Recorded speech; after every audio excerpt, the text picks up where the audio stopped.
Hey guys, this is Jeff Cora with Threshold Academy. Once a year I do a trip to the Himalaya, and I want to use this this one little podcast here to talk about how to prepare for the Himalaya. Because I go there all the time and I've done it so many times, I feel like I have a routine, and it's not scientific and it's not detailed and thoughtful, but at the core of the assumptions I make when we do this are everything you need is available when you get there because people live there. We're not going to a desert, we're not going to some untrodden national park that no one's ever visited. So if you get this wrong, it's not that complicated to fix once we get there. But the problem is most people pack too much. And so I want to share with you what I have here in front of me. This is my day pack. This is what I carry all the time during the day. And this is my pack that gets handed off to the porter. He's going to carry this around with us everywhere as we go. I won't see this until the end of the day. But this contains 17 days worth of everything, and it weighs about 14 pounds, 15 pounds. So this is all I need for a 17-day trip overseas, and I want to go through that with you. So let me open it up and show you what I got.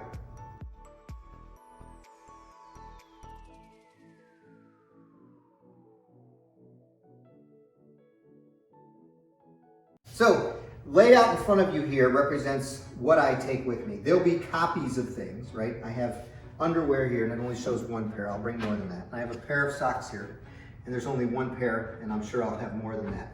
But let me kind of go through this stuff with you. To begin with, the temptation is to think you need the world's warmest sleeping bag. So I'm going to walk over here and show you what I know a lot of people have a tendency to bring. This is called the Towering Inferno by North Face. It's rated for something like 35 degrees below zero. Don't hold me to that. You don't need this. I know it's the Himalaya and you think you're going to the top of Mount Everest, but every place we stay, they're going to be providing bedding for us with the lone exception of the Dong Valley. The Dong Valley is in the Ganges River Basin, and the tribe we're staying with doesn't have a word for snow in their language because it never gets cold enough to snow. So all we're going to need is a very lightweight sleeping bag. So let me show you that. We're going to start with that. So oftentimes people, like I said, get too big of a bag. This is the sleeping bag that I use. It was purchased at Walmart and it cost about $25. It's rated for 40 degrees. So some people call this a camp out in front of the TV kind of bag because it doesn't have a very high rating. That said, I spent a lot of money, perhaps $150 to get a very high-end sleeping mattress. I use Big Agnes as a vendor, but you don't have to use them. I want to make sure I have something that's got baffles in it, because wherever I sleep that's not on the trek itself, I want to have as much comfort as I can.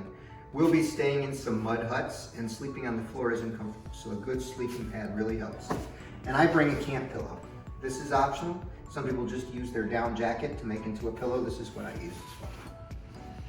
So during the day, when I'm walking around, let me share with you what I bring. I'm going to go from the bottom up. Hoka has been making running shoes of the lightweight, heavily padded sort forever and a day. They also make a hiking boot. Each boot weighs about 12 ounces, so it's very lightweight compared to leather. They're not waterproof, but they're not meant to be. I strongly recommend a lightweight hiking boot. This has got some rise to it to prevent you from twisting your ankle, because there'll be some moments when we're going to be crossing glaciers and going across some ravines where twisting your ankle is a concern. Next up from there, I have a Merino wool sock. A straight up wool sock is okay, but if we have to do a river crossing, that won't protect your feet and keep them warm and safe and cozy, as well as a Merino based wool. This is an REI branded smart wool sock, but Merino wool will be my recommendation for you. Going up from there, for the pants, I typically have a single pair of pants that I wear for everything, and they unzip here, so I can make them into long pants if I need to, or make them into shorts. So these are a two-step pair of pants. And I want to make sure they have a belt. Believe it or not, because you're going to be hiking 4 to 7 hours a day in the world's biggest mountains, you're going to probably lose some weight. So having the ability to change your waistline with a belt as you go is pretty normal stuff. Now you'll put that weight back on when you return, which is also normal, but having the ability to address that while you're hiking is really good. These are a nylon material, so there's no concerns about them working when they're wet. Up from there I have, part of that is underwear. I very much use a spandex nylon-based underwear, no cotton ever, because of the nature of potential bacteria buildup. You want to have something that's readily rinsable and washable and dryable just in any kind of sink that you find. Keep in mind, as you hike through the Himalaya, and we stay at these little places called tea houses, you may or may not have hot water, you may or may not have running water inside of the building you're going to be in each day. So it's very unreasonable to go in thinking you're going to be able to take a shower each day. Maybe you'll get a shower the first day and the third day and the sixth day, and one of those may not even be a hot shower. So because hygiene is a concern that everybody has, making sure you have a plan B in case you don't have the ability to get clean is a good idea, because you're going to be sweating. Up from your waist, there's basically two pieces of consideration. The first is what I call base layer. So I have a long sleeve base layered shirt that I wear on top, and this is such that I can slide the arms up if I need to. As you get into higher elevations, when reflection off of the glaciers and the sun is a big deal, you want to have something that's protecting your arms. You don't want to necessarily be in a short sleeve shirt while you're walking on a glacier surface, because that'll cause additional sunburn. But I like this because it's easy to take it off and change it for something short sleeve if I need to. For short sleeve, I want to have something that dries quickly. Because you're going to be exerting yourself at really high elevation, you're going to sweat a lot more than you're going to perceive. So I just wear a thin synthetic fabric that fits, that I can wear, that's going to dry very quickly. This is a big time go-to item. On top of this, I only have really two choices of coats, and I bring them both. I have a fleece jacket. I like cotton at the start of the day and the end of the day because cotton aids in recovery and it feels really good. And then I also have a down jacket that I wear on top of it if I need it. 50% of the time when I trek through the Himalayas in October, which is when we're going to be trekking this year, it never gets cold enough to need a down jacket. However, for those times where it is cold enough to need a down jacket, you'll be glad that your porter's been carrying it for you. I have a hat and I have gloves. Each person has their own preferences on that. But as far as during the day hiking, I have a strong recommendation for you, and that you have a hat that's going to protect your ears from all things ultraviolet radiation. So my hat has a profile that it's got a built-in bandana. So it's protecting me from the sun and the rays that go with it on the front like a traditional hat, but this is also covering my ears and my neck. A lot of the harmful radiation that hits your body hits you on those head surfaces that are exposed, and a hat like this is priceless. This might be actually, for long-term protection's sake, one of the most important items I've showed you so far.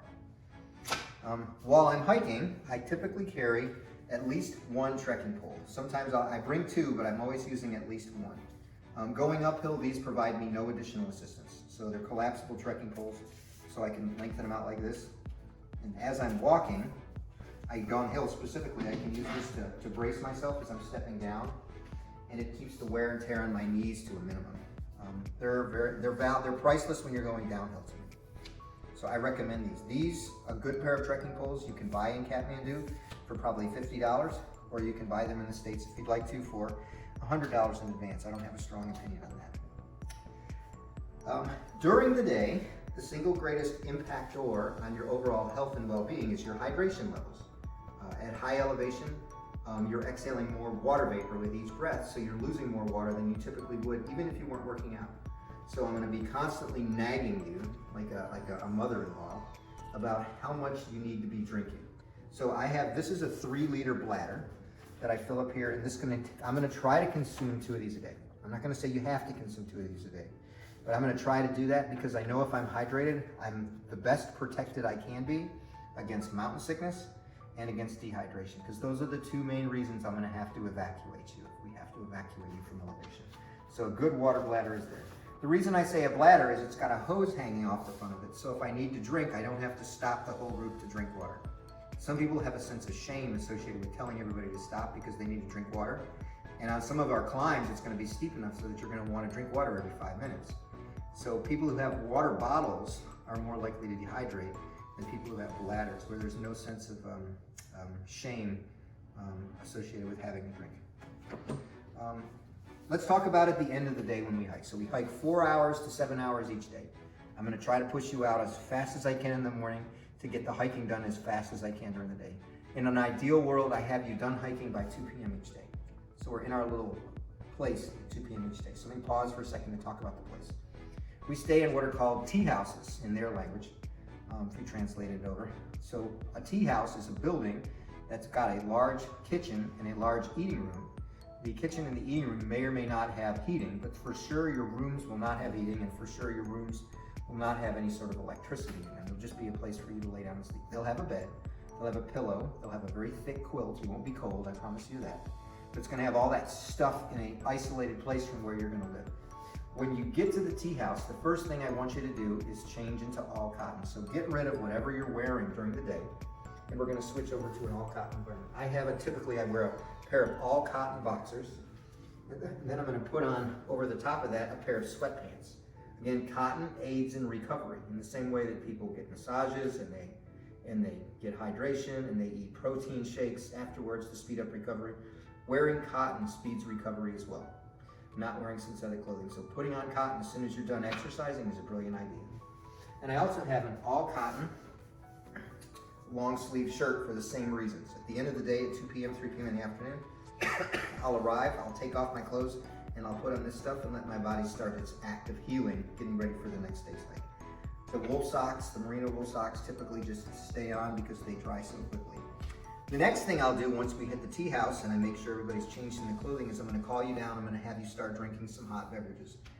Everywhere as we go, they're gonna have their own cups for you. I bring my own. I like having a large cup. The ones they're gonna give you are relatively small. And I also carry my own spoon. Now, this is a spork actually, so one of it's a fork and one of it's a spoon. And I carry this with me to mix my own stuff. Neither of these are required. These are part of my comfort kit. And I also have my own powdered milk because some places I won't have any access to milk, will be at too high elevation. The milk you drink there is coming from yak. There's nothing wrong with yak milk, but most people don't know what that is. Yak milk's fine to me, but I like having the ability to mix some milk powder in here as well.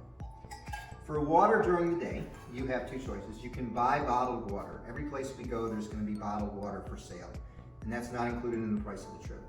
However, what is included is I'm gonna have filtration, so I'm gonna be hanging a Sawyer water thing with a 2-gallon bottle, a 2-gallon bladder from a place in our little tea hut. So if you need to have water filtered, it'll be available for you, and you're gonna be able to make 1 liter a minute. So at the end of the day, if you wanna filter a couple of liters of water, you can use my stuff, there'll be no charge for it. A lot of other people will be using it. The Nepali people in our group who I've known for years use my Sawyer filter, and that'll be available to you as well.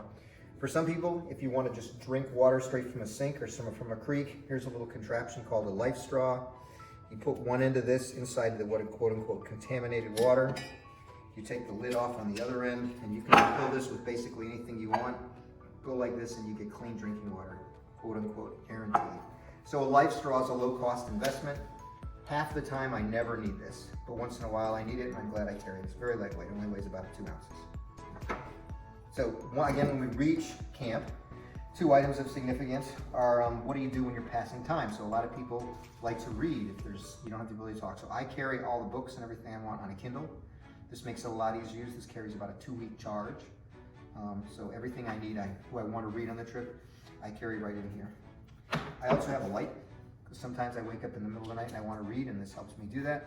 In general, you won't be walking around outside during the night because the tea houses are closed to the outside world during the night by the owners of the tea houses. It's a cultural thing that they do. I also am going to carry in my stash of things a charging brick, right? So it's got a USB port in it. So if I reach a location that doesn't have electricity and I want to recharge my devices, whatever those may be, I can use this to recharge everything. Last item of significance, and I'm going to call this, actually 2 items of significance. I have a little, my wife and I call it a ditty bag. I'm going to have a group first aid kit containing a lot of prescription medicines that you'll need. But inside of here is going to be all the stuff I have for just in case. So shampoo, soap, toothpaste, any medications I need. That's all going to be kept inside of here, as well as some stuff that are pretty simplistic that I need to fix things. So I have zip ties, duct tape, a pen to write with, a small pocket knife, bug spray, Band-Aids, simplistic stuff that I might need in case there's an issue. Everybody should have their own little ditty bag of stuff, but try to get it down to 1. You don't need to separate out your toiletries from your medications, from your first aid stuff. Get it down to 1 kit, it's gonna make it easier for you. This one is kind of interesting. I'm gonna suggest everybody buy a GoPro. This has got Ultra HK technology in it. No matter what people tell you about their phones and how good they are, they're just not as good as the GoPro. The phones are very sensitive. You're gonna drop your phone a couple of times on this trip. I cannot encourage you enough. Just go out and buy the latest GoPro. You can drop this and it's a non-event. The quality audio is better. The quality video is better. It's architected for this kind of environment. Oh, by the way, it's voice activated. So if you put this on your head and say, GoPro, take a picture, whatever your eyes are looking at, it's gonna take a picture. You say, GoPro, make a video, it's gonna make a video of the yak train that's passing by. It beats the heck out of having a phone. and it costs less to replace a GoPro than it does to replace an iPhone. So this is a strong recommendation. I'm bringing this because my trekking guide wants one because they're 250% more in cost in Nepal than they are in the US. So this is actually going to my trekking guide. You'll have questions that come up, perhaps about something you see that's not here. You might have questions about quantity. I would recommend spare no dime on quality, but let's have some conversations if you have any about quantity. Thanks for listening. Remember that I'm doing more trips than just this, but this one requires a special TLC with packing.